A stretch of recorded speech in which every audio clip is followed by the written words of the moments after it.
Hello, and welcome to 5-Minute Math. Today we are looking at the Algebra 1 concept of parent functions. This is standard A.7C in the great state of Texas, and we are using item number 21 of the 2024 released STAAR test.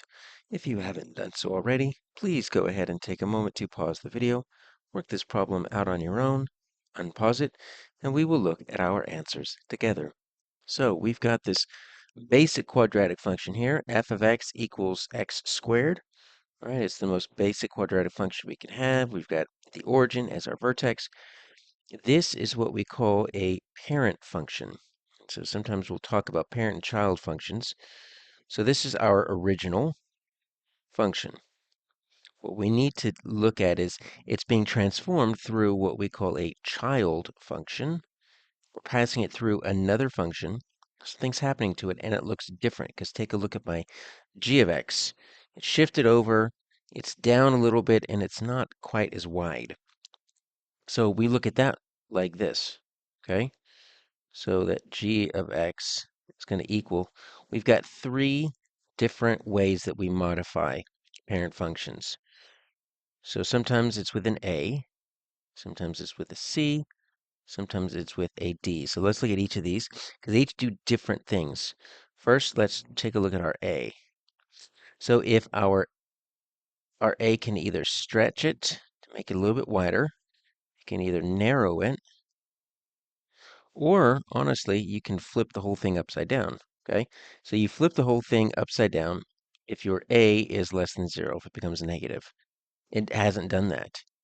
It becomes narrower, which is what it looks like here, when it's greater than 1. It stretches and becomes a lot wider if it falls in between those two, okay? So if it's less than 1 but still greater than 0, if it's some type of decimal. And so what we did here is we narrowed it, which means my a needs to be greater than 1. And if we take a look over here, we will see that we've got two candidates. We've got b and we've got d, okay? A and C don't have anything that is going to be affecting that A position. So it would have to be the same width, and we can see g of x is a little bit narrower. All right, so let's look at our C. All right, so our C is going to be our horizontal shift. And it's going to be pretty simple. If that C is less than 0, that means if it's negative, right, it's going to move to the left.